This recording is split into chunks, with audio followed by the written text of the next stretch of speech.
congolextv.com, il n'y a pas photo. Voilà, M. Thierry Michel, vous êtes l'auteur du film sur la mort de Floribert Chebeya. Nous apprenons que votre film a été interdit de diffusion à Kinshasa. Finalement, quels sont les derniers développements? Mais je dirais que pour moi, il n'est pas interdit. J'ai vu la lettre du ministre qui demande à la commission de censure d'interdire le film, mais je n'ai pas encore vu la notification, la réponse officielle de cette commission de censure. Donc jusqu'à nouvel ordre, pour moi, il n'est pas interdit, c'est un non-événement. Mais c'est vrai qu'il y a une volonté d'empêcher ce film qui est assez incompréhensible, puisque le procès était public, même s'il s'est passé dans la prison de Makala, qu'on m'a laissé filmer en toute liberté toutes les phases de la procédure, des réquisitoires, des plaidoiries et du verdict. Donc je pense qu'aujourd'hui, c'est au contraire une très bonne chose pour le Congo et les Congolais de puissent assister à un procès assez exceptionnel et dont le pays n'a pas du tout à rougir. Le travail a été assez bien fait par les avocats militaires.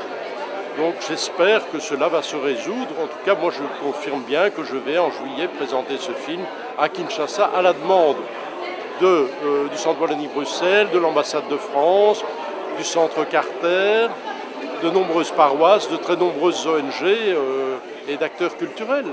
Est-ce que vous n'avez pas peur de défier le gouvernement congolais comme ça? Je ne défie pas, puisque pour moi il n'y a pas d'interdiction aujourd'hui. Il y a une volonté d'un ministre soi-disant des droits humains, mais la question se pose.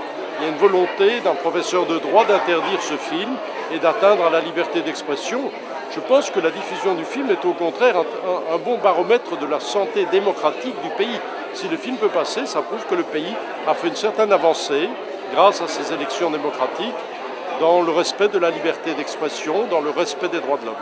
Et vous dites que le procès s'est bien passé. Est-ce que ça veut dire que vous cautionnez ou vous acceptez les conclusions de ce procès? Le procès s'est bien passé dans le cadre des éléments qui étaient donnés à ce tribunal, mais le verdict est insatisfaisant par rapport à l'assassinat.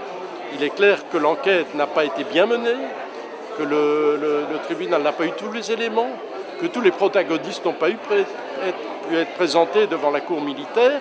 Donc c'est la procédure d'appel qui va permettre maintenant, après déjà lors de ce premier procès, d'avoir dévoilé une partie de la vérité, c'est-à-dire aussi une partie du mensonge d'État quelque part. Maintenant, je pense qu'en cours d'appel, on pourra aller beaucoup plus loin et enfin savoir où est caché, enterré le corps de Fidel Bazana, que la police a évidemment assassiné, où se trouvent et comment ont-ils pu s'exfiltrer les trois assassins qui ont quitté le pays, quand même avec des protections policières, qu'on puisse aussi commencer à essayer de les rattraper, que la justice puisse les rattraper où qu'ils soient dans le monde, et qu'on pourra entendre enfin le général Numbi, non pas comme renseignant, mais comme protagoniste et comme présumé responsable des événements qui se sont passés.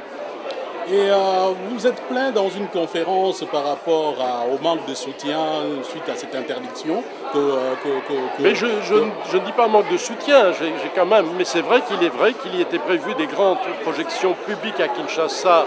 Certaines de ces projections deviennent aujourd'hui des projections privées, ce qui réduit l'impact et l'ouverture à un débat démocratique. Et c'est vrai que plusieurs partenaires dans les villes de province, je peux les citer, à Bukavu, Kisangani, peut-être même Lubumbashi, sont en train d'annoncer que ces projections n'auraient peut-être pas lieu. Moi, je crois qu'elles peuvent avoir lieu, qu'il faut que tout le monde se ressaisisse, que ce film est très important pour mieux connaître l'histoire, la vérité de l'histoire, pour mieux connaître son pays, pour mieux savoir comment la justice est rendue au Congo. Je pense qu'il est très important de maintenir ces projections dans l'ensemble du pays. congolextv.com, il n'y a pas photo.